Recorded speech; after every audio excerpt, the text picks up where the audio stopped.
6 years ago, the UCF College of Medicine was a dream. Some said an impossible one. But it was a dream of a few who said, "We can do this. We must do this."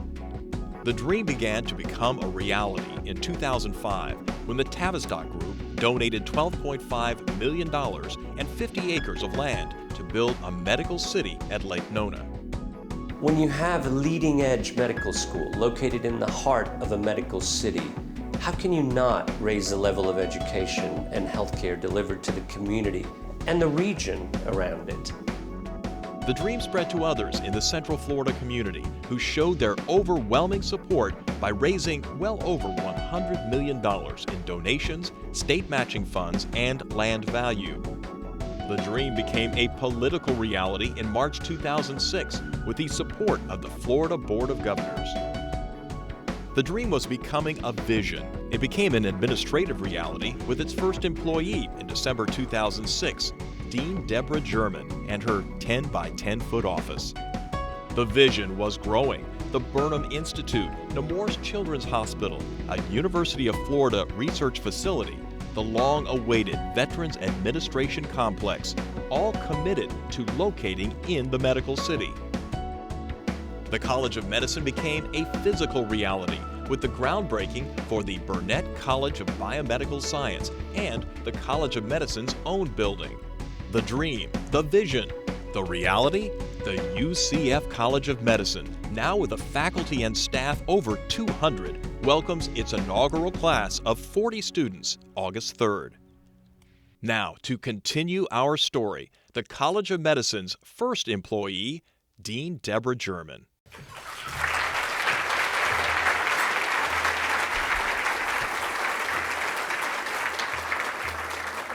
Good morning. I was just thinking if I stood up here and thanked everybody who has done something wonderful for our medical school, I would take more than the time for the whole breakfast. So I think what I want to do for myself is thank Dr. Hitt for having the vision and the leadership to set this medical school in place so that I would have the opportunity to work with all of you to create it. We have really good news today and extraordinarily good news on Monday. I think I should just start by stating a fact. We are building the foundation for this century's premier medical school. And this will have an impact on every one of us. And I just want to remind you, a medical college is a place where young men and women come to learn the practice of medicine. And in order for that to happen, and for it to achieve excellence, the College of Medicine must advance the basic and clinical science of medicine, and it must deliver state-of-the-art care to patients. So, taking that together, our College of Medicine must do three things. It must educate, it must do research, and it must provide clinical care. And to be excellent, we must do all of these things well. So, it will impact all of us. The education will provide us with our future doctors. The research will solve the mysteries of health and disease and will be an economic driver.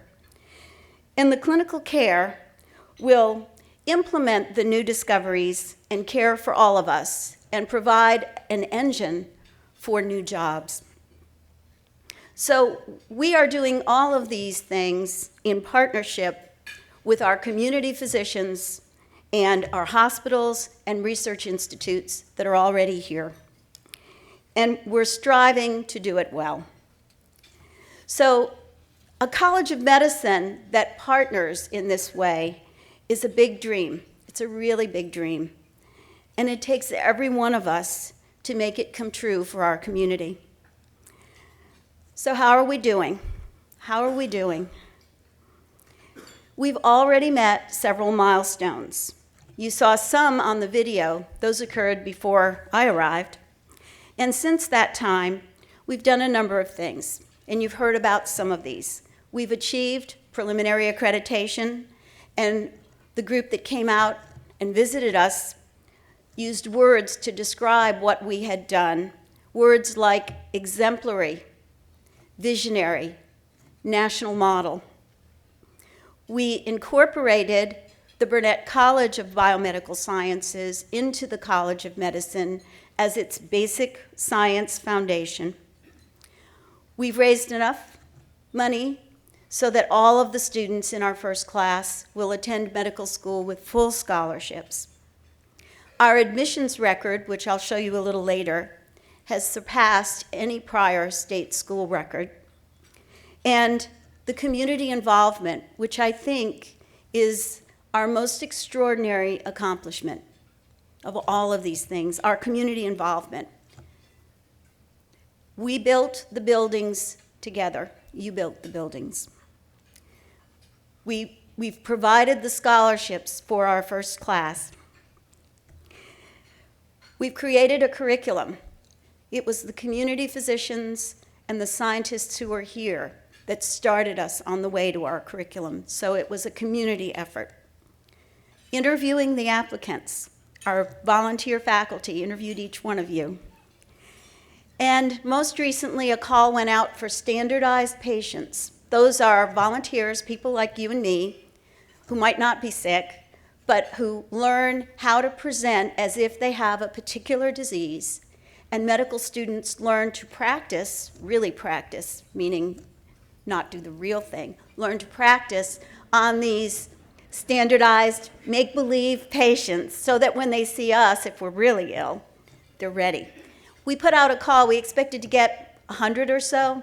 We had 500 of you volunteer to be standardized patients. And I happen to know that other medical schools sometimes have a great deal of difficulty finding people to do this work.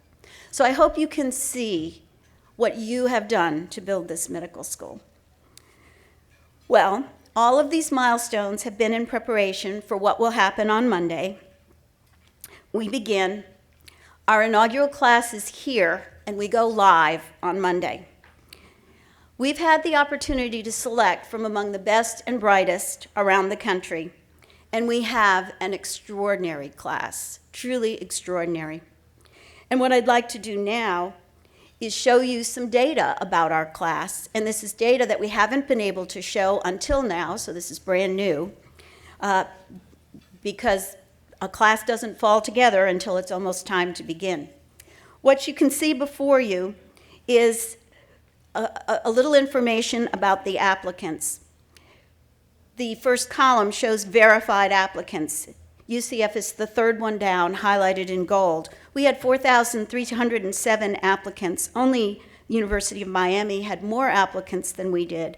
But if you look at the number of applicants per seat in the class, which tells you how competitive it was to get into each of the medical schools, I think you can see that what we had going here was extraordinary, and some of our students are here, so I want you students to know that you are exceptional.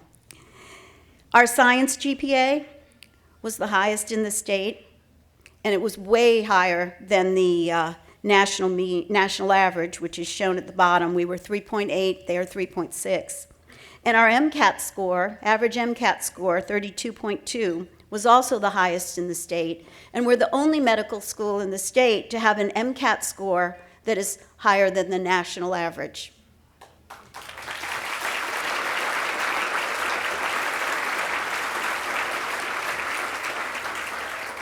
Now, I know that I've been talking to you and setting great expectations, so I want to remind you that we are a startup medical school and that we have no track record. And I know that all of you fully expected us to achieve this, but this is an extraordinary achievement that you have made possible.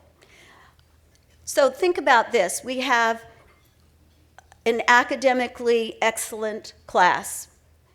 And on the next slide, you can see that we also have diversity. So we have bright and talented young people, and they bring diverse racial, ethnic, and gender balance to our class, and I think we are going to have a fabulous time. Let me show on the next slide where they come from, the institutions where they had their undergraduate training.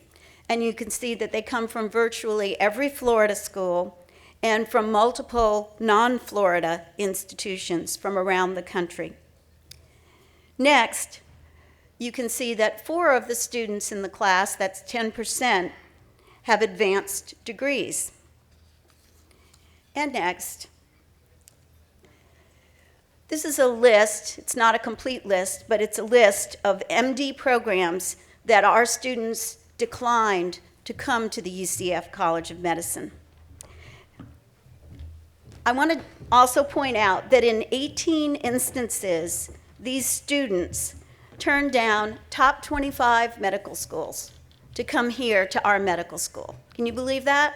Top 25 medical schools, UCF won out. So I have the pleasure today, some of our students are already here. Remember, we begin on Monday, and we've invited them to the breakfast, and here they are.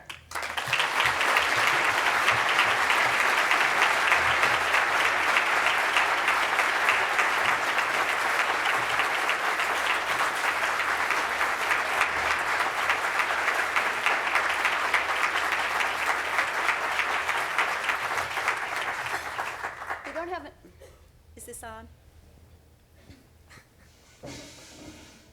Is it on? Okay, good. We don't have enough time to introduce everyone to you, but I just wanted to ask, are you glad you're here? Does anybody want the answer? Are you excited? Tell me how it feels to be starting at a brand new medical school. Somebody take the microphone from me. Well, first of all, thank you all for contributing so much to this class, and I can just speak for myself and say I'm extremely excited for Monday. A little bit scared as well. It's been great up to this point, but it's time to get down and get to work, and I can tell you that every one of us is just as excited to give back to the community as you guys were excited to give to us, and we're really looking forward to getting out there and putting our face in the community and giving back to all of you guys. And thank you.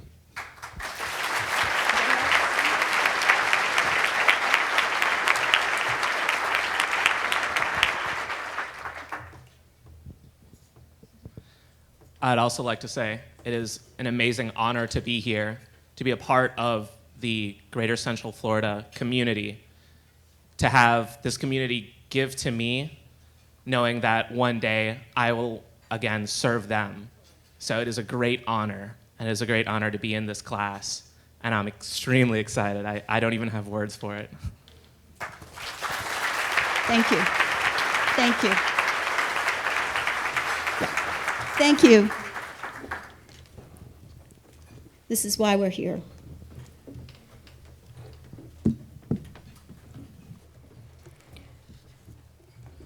Okay, well, now I'd like to focus our attention on another aspect of the medical school, on the research that's done in the College of Medicine. And as I mentioned briefly, in preparation for building a College of Medicine, UCF had the wisdom to build a College of Biomedical Sciences, the Burnett College of Biomedical Sciences, which is now providing a strong science and research foundation for the College of Medicine. And before I go any farther, I want to recognize Dr. Papajan Kaladikudi. PK, would you stand up, please?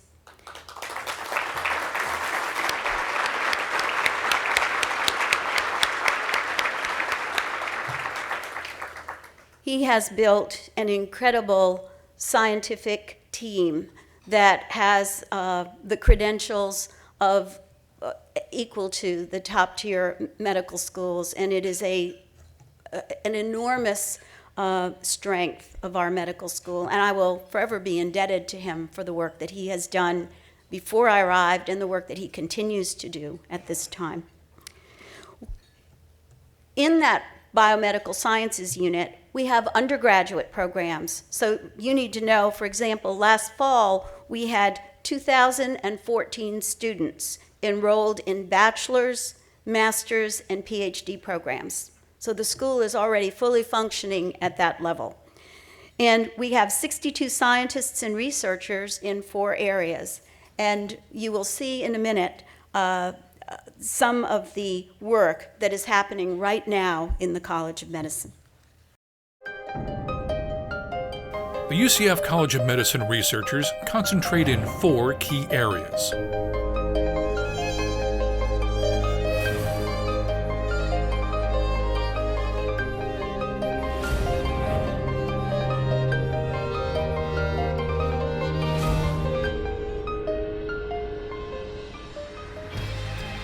We begin our look at these researchers with Henry Daniel, who may have a breakthrough in the treatment of juvenile diabetes.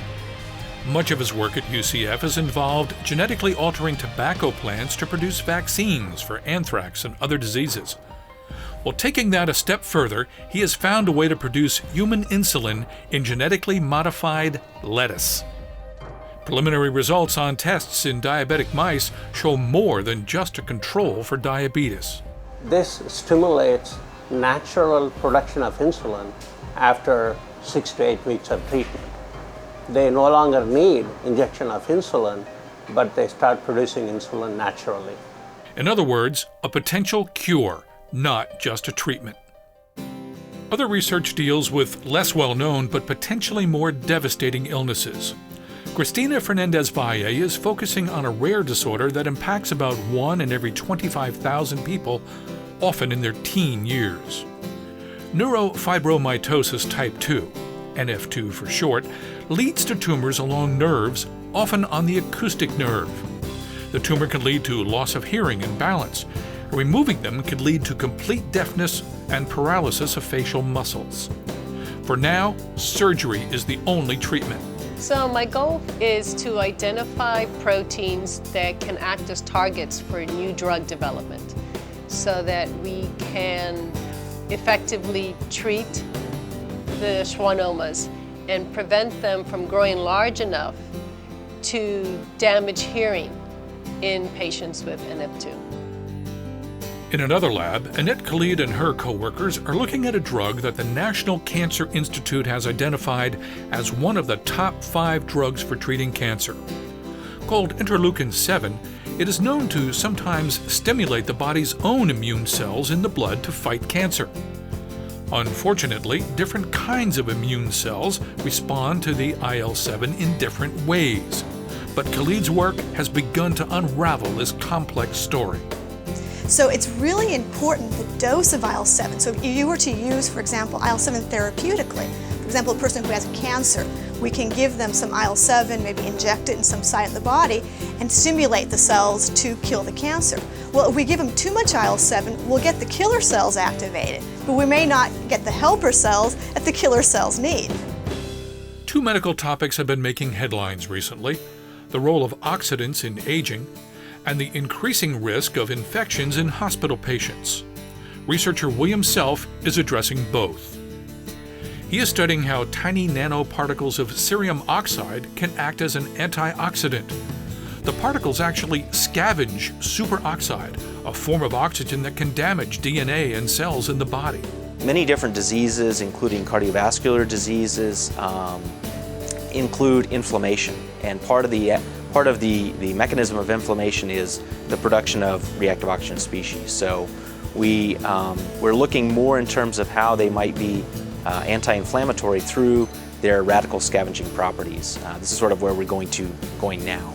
Self is also finding ways to control infections from drug-resistant bacteria that can strike patients in hospitals and long-term care facilities. He has found the bacteria need the chemical selenium for growth. If we can block the use of selenium, it may provide a novel class of antibiotics against bacteria that require selenium. James Turkson is also doing basic research on how cancer cells grow. Cancer cells are often normal cells gone bad. Something snaps and the internal chemical signals that keep the cells operating properly are corrupted. The cells grow uncontrollably. They even migrate to form tumors in other parts of the body. Turkson is looking at how 3 specific proteins become corrupted and start sending out signals that support cancer growth, and how to stop them. We're focusing on both how they go on haywire, and in an attempt to understand those particular events. And then we will use that understanding to now derive new modalities that could disrupt the haywire signal in cancer cells and therefore come up with new therapies.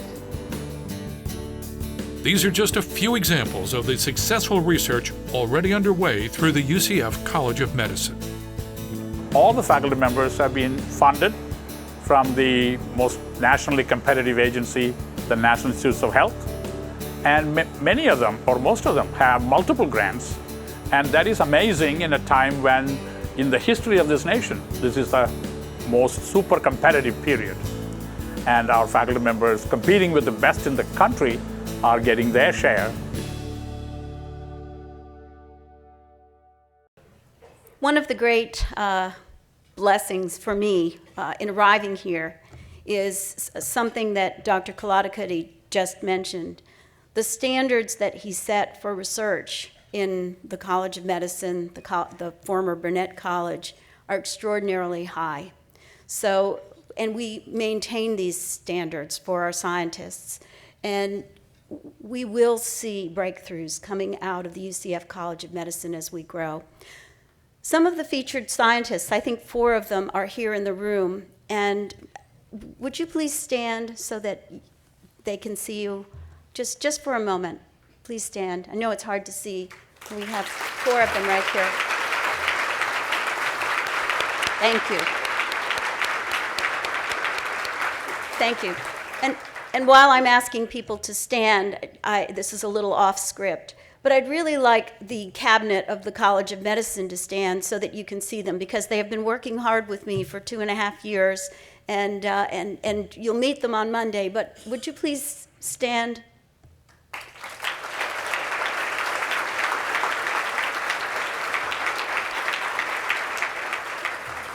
Well, just a little bit more about our scientists. They are extraordinary people. You've seen the work that they're doing: cancer, infectious disease, aging, diabetes. But they are people, and they have a deep passion for their work. And like our students, they are driven by a desire to make a difference. And I thought what I would do today is just share a little snippet of the human aspect of some of the scientists that you saw up there on the screen. Dr. Henry Daniel. I won't forget the first time I met Henry Daniel. I went into his lab, and he took me into, I don't think it was really the greenhouse, I think it was the part of your greenhouse that's in your lab. And there were all of these beautiful petri dishes and vials with beautiful green plants growing out of them. And he was working with lettuce and tobacco. And, you know, as a person who's been in the medical world for a long time, I had never been in a biomedical lab where there were plants. It's very unusual. And we chatted a little bit. And what I learned about Henry was that he really had a drive, a burning desire to help people in the underdeveloped parts of the world. He recognized that those individuals, even though we could take care of infectious diseases and we could give insulin for diabetes, the vaccines and the injections required expensive needles, syringes, and refrigeration. And there are tens and hundreds of thousands, maybe millions of people around the world who can't avail themselves of today's remedies because there isn't enough money. And he was bound and determined to find a way to either cure these diseases or ameliorate them in such a way that everyone could benefit. And so he's working with plants to create tablets or food that we can just eat and cure us. And that's one of the things that drives him. Just think about that. And then Dr. Cristina Fernandez-Valle. Not only does she do research on NF2 and Schwann cells, looking at ways to prevent tumor growth and to ameliorate deafness in children, but in her spare time, she's served, and she still serves, on the Florida chapter of the Children's Tumor Foundation. She's currently its vice president. And in her 6 years of tenure with that organization, she has been instrumental in organizing 2 new neurofibromatosis clinics in our state. And before this, the children with these illnesses randomly got good care, but now there's a place for them to go where they will always get state-of-the-art care. And again, it's one of our scientists who's made this happen. And then Dr. Annette Kalid. I was chatting with Annette, and she was sharing her dream with me. And she said, 50 years from now, when I look back, I hope that I can say this. Our findings led a brilliant clinician somewhere to a therapy that cured cancer. And then she confided that on her less ambitious days, she hopes that together with other scientists, she'll find a piece of the bigger puzzle that will cure cancer. And we both agree that we have clinical practitioners right here in our community, and we have clinical practitioners as part of the College of Medicine, and we are bringing up the next generation of physicians who will be that brilliant clinician, who will work with these scientists to make these things happen. She sees her dream as on the horizon, about to come true. And then Dr. William Self. He told me that what makes him get up in the morning and go is that he wants to figure out how bacteria make a living. I mean, don't you just love it? I love the way you say that, Bill. He wants to learn how microbes work. He's wanted to do that for a long time. It started when he was an undergraduate at the University of Florida. And then he worked as a bacteriologist for a little while, and I guess that enhanced this desire. And then did a PhD and a postdoc. And now he's recognizing that knowing what makes microbes tick, what makes them work, gives him the key to unlock the door to how to stop them when they are threatening our lives. And then Dr. James Turkson, he has passion that won't stop, that won't wait. And we had this unbelievable conversation, and I was telling him how impatient a person I am, and telling him that although I'd only been here for 2.5 years, I felt like I should have graduated my first class by now. And he didn't skip a beat. He just stepped right up and he said, you know, I feel that way too. I feel like I should have cured cancer by now. He inspires his lab and says things to them like, we're here to cure cancer and help people. And if you're wondering, how does someone become motivated to do something like that? Where does this passion and drive come from? Well, when Jim was starting college, his mom died of uterine cancer. And he said, there are people out there like my mom. The things that move us to do what we do are different for all of us, but the one thing that we share is the desire to make a difference. Well, the College of Medicine has 104 full-time faculty, basic science and clinical, and our faculty all share this desire. And we are working with other colleges in the university, with our medical city partners, and with the hospitals, clinics, and institutes in our region to continue this approach. You've seen a sampling of the excellence that's already here, but we are just beginning. And as we grow, we will be the center of an academic medical community, helping our partners attract the most talented scientists and clinicians to the community. And as we work together and attract this talent, this will lead to an influx of wealth and will be an economic driver. In the short time that we've had these scientists here at UCF, in the College of Medicine, you can see on the screen, there are 7 startup companies. It hasn't been here very long, so I want you to understand that there is an economic impact, and it happens in many ways. We must keep the bar high in order to achieve our goal. We like to say that good enough is not good enough for our scientists and clinicians, and we know that it's excellence that creates wealth. Our College of Medicine, with its students, scientists, and clinicians, and our partners in the community, will diversify the economic portfolio of Central Florida. One of the most important aspects of the medical school in the city that's going up around it has to do with diversifying the region's economy. I think we've all learned some pretty hard lessons in the midst of this recession and financial crisis about the benefits of diversifying or the risks of not diversifying. What holds true for your portfolio, I think, holds true for a region's economy as well. And this is an important step towards diversifying the region's economy. We've got tourism, we've got leisure, we've had construction historically. When those things start to contract, then that has an impact on an economy that's overly dependent on them. During this recession, the health sector is the one sector in Florida that's continued to produce jobs. The med school's been like a magnet that's attracting other development, whether we're talking about Burnham, the VA hospital, any of the other numbers of projects that have been committed to for that med school, that medical city, wouldn't be there if it wasn't for the medical school. So there's that catalyzing effect that the med schools had in terms of speeding up this process.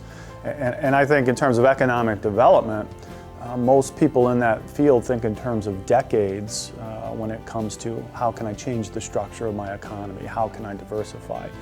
We've seen, rather than a glacial change, we've seen an almost cataclysmic change with the speed at which these developments have taken place. I've not seen anything like that in my professional career.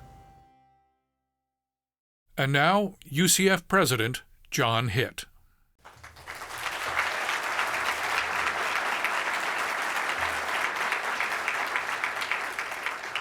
Well, thank you, and thanks particularly for joining us for breakfast here in downtown Orlando on this great Florida morning. Sometimes we appreciate our Florida weather more than others, but I'll tell you, even though it's the last day of July, this is a great Florida morning. Dean German has brought us the human face of our new College of Medicine, and we warmly welcome those members of our inaugural class who are with us this morning. The deans also captured the excitement of the cutting-edge research that is being accomplished by our talented faculty members who are eager to move into their state-of-the-art laboratories in the new Burnett School of Biomedical Sciences building next month. We were out on the site and in the building earlier this week with Mayors Crotty and Dyer, and as an old laboratory scientist myself, I couldn't help but reflect on the excellence of those facilities. Let me depart from my script for just a second. PK, I think you were a little too modest in something you said earlier, something I seldom accuse you of, being too modest. But PK made reference to his faculty members getting their share of medical funding. Many of you are in business enterprises. What is your fair share of any market? Well, you may say it's all of it, but the truth is it's what you can earn. Nobody hands you a share and just says this is yours. That's especially true for the kind of grants that PK is talking about. They are intensely competitive. So when you say that your faculty are earning their share is whatever they can earn against the very best throughout the world. And our faculty members are doing a great job of getting that funding, and PK, you are due enormous credit, not just for the recruiting you've done to bring top talent here, but in nurturing them and giving them the wherewithal they need to be successful. So I want to thank you particularly for the great job you have done.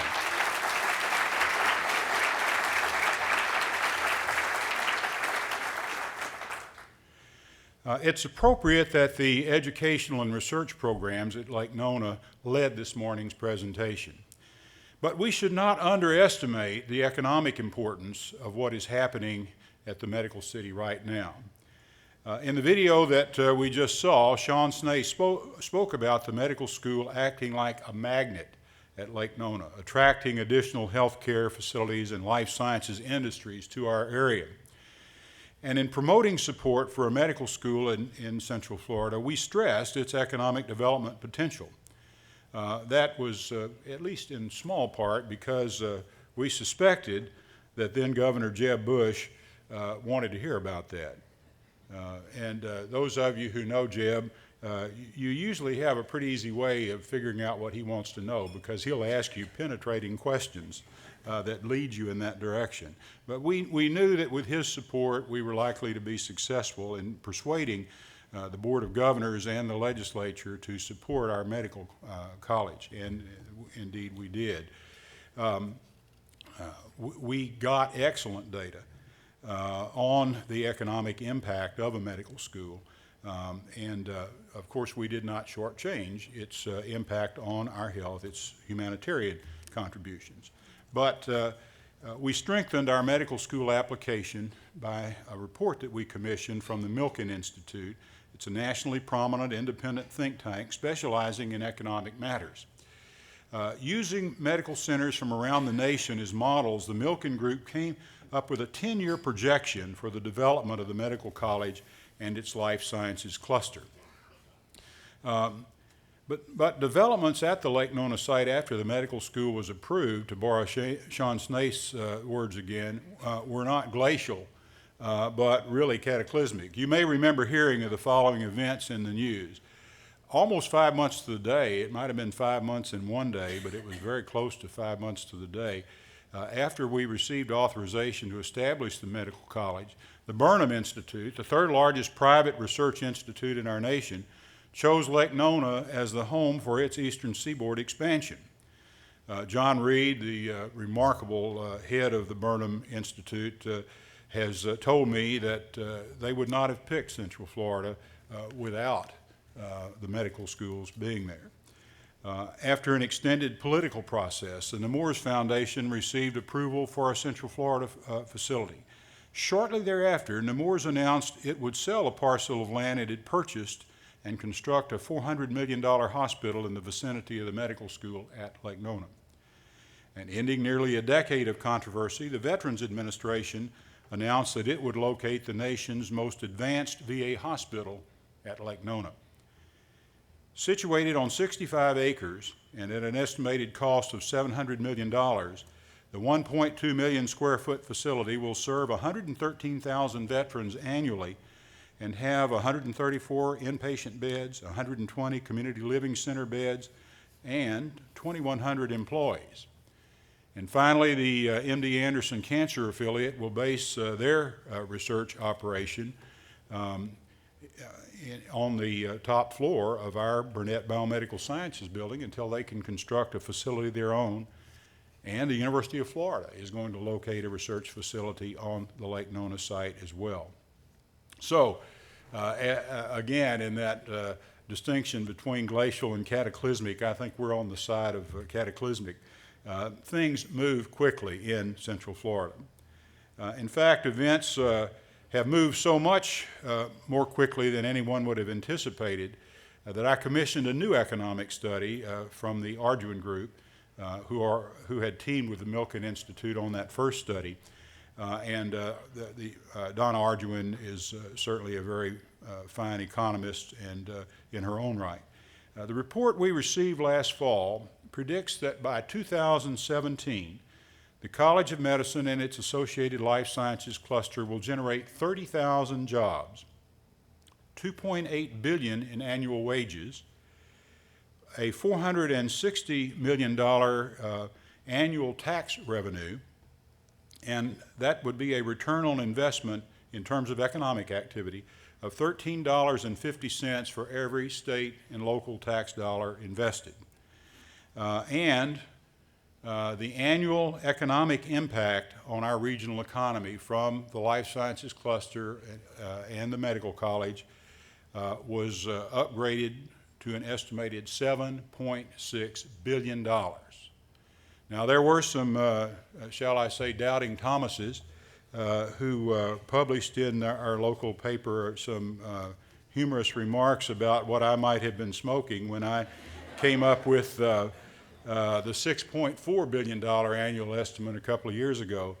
But the truth is, we have moved much more rapidly than anyone, including myself, had envisioned.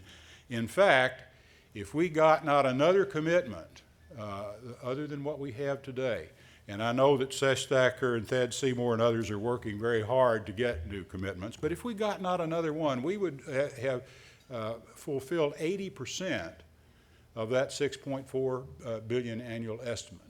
And we've got 8 years to go. So that $7.6 billion estimate is ambitious, but probably very, very well attainable.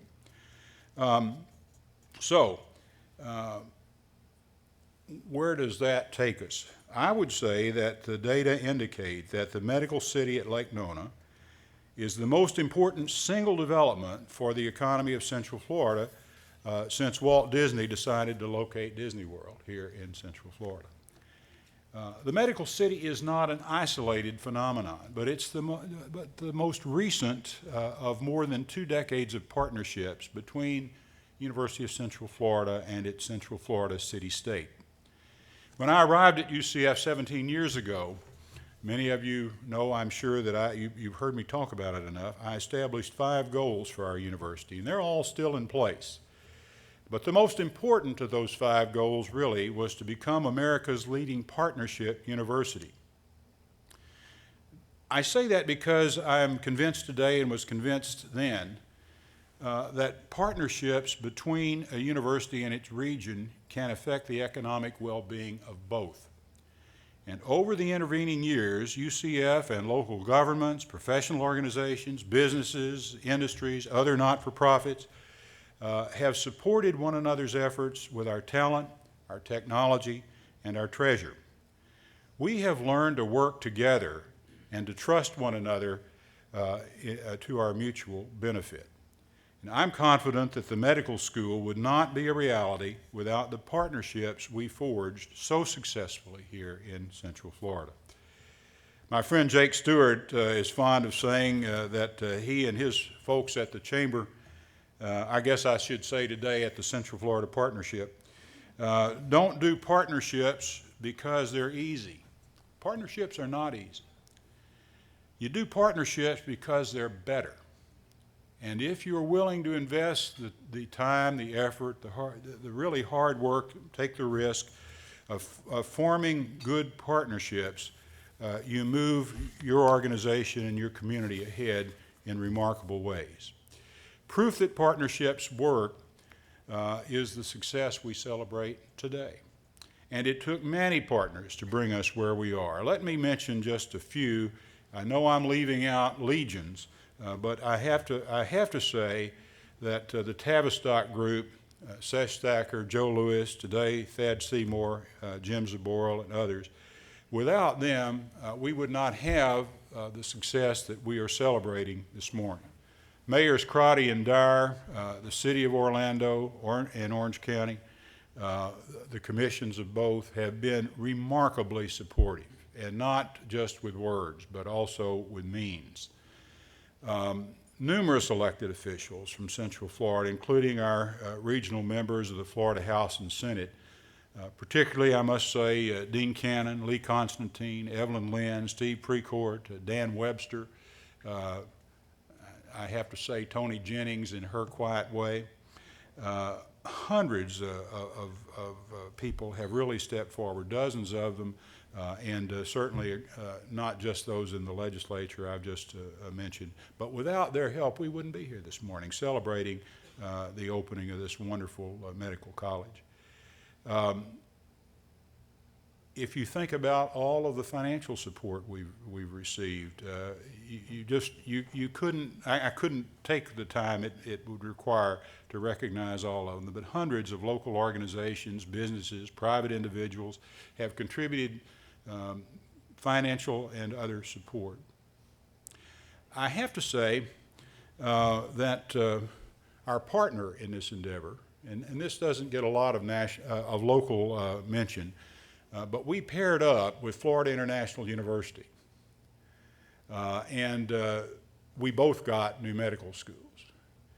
And those trustees who are here this morning can well remember the risk that we decided to take in partnering with another university. But they were great partners.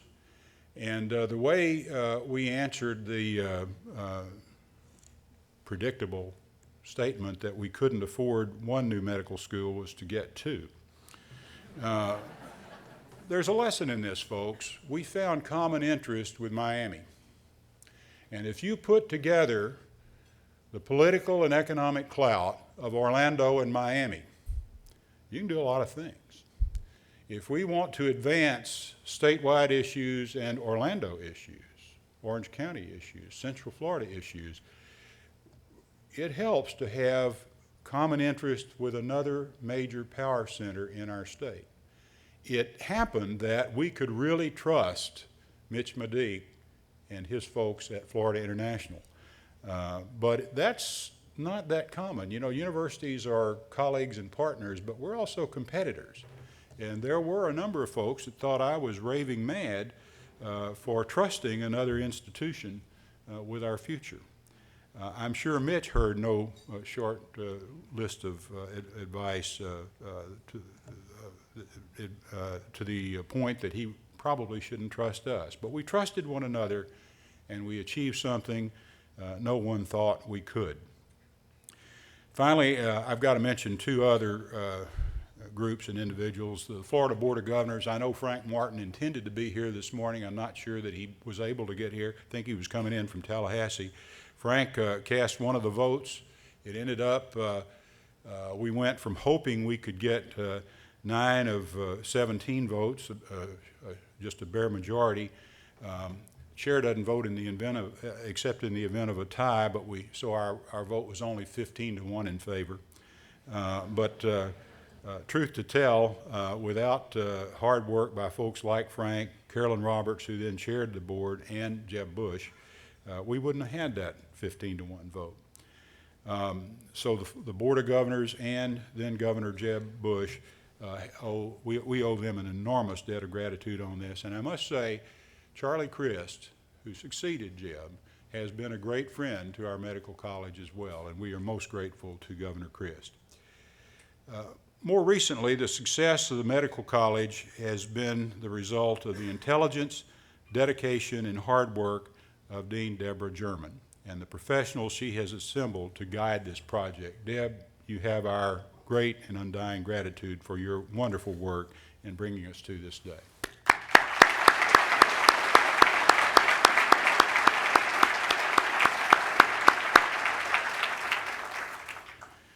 The development of the Life Sciences Cluster at Lake Nona will continue with notable announcements in the future. You know, I get a lot of questions, as I'm sure some of you do, what's next for UCF? Well, stay tuned, folks. There are a lot of exciting things, and you just don't know what we might be announcing any day now. I know there will be wonderful research advancements, perhaps life-saving medical breakthroughs that will result from the teams of interdisciplinary researchers assembling at Lake Nona. We're looking forward to having some world-class physicians who will graduate from our 21st century medical college to enhance the quality of health care in our region, our nation, and beyond. I was so glad to hear our members of our incoming medical class say out loud that they appreciate what is being done for them and look forward to an opportunity to give back. I think that is the ethos that we want in our medical class, and I commend you for the hard work that you have invested to get here, and I'm very eager to see you graduate in a few short years and take your place in the medical community. I think new partnerships and initiatives for Central Florida will be inspired by our institutional strategic plan for the coming 5-year period, which challenges our students and faculty members to address emerging needs within the university and the Central Florida city-state. 6 years ago, the UCF College of Medicine was barely a twinkle in our collective eye. No small number of people thought I was crazy for suggesting we could do it. Today, $1 billion of construction is underway or completed at Lake Nona, and there's another $1 billion of work that is committed. 6 years from now, who knows what we'll be celebrating. What I do know is that we and our partners are entrepreneurs, and that UCF stands for opportunity. Thank you all for being here this morning. God bless you all.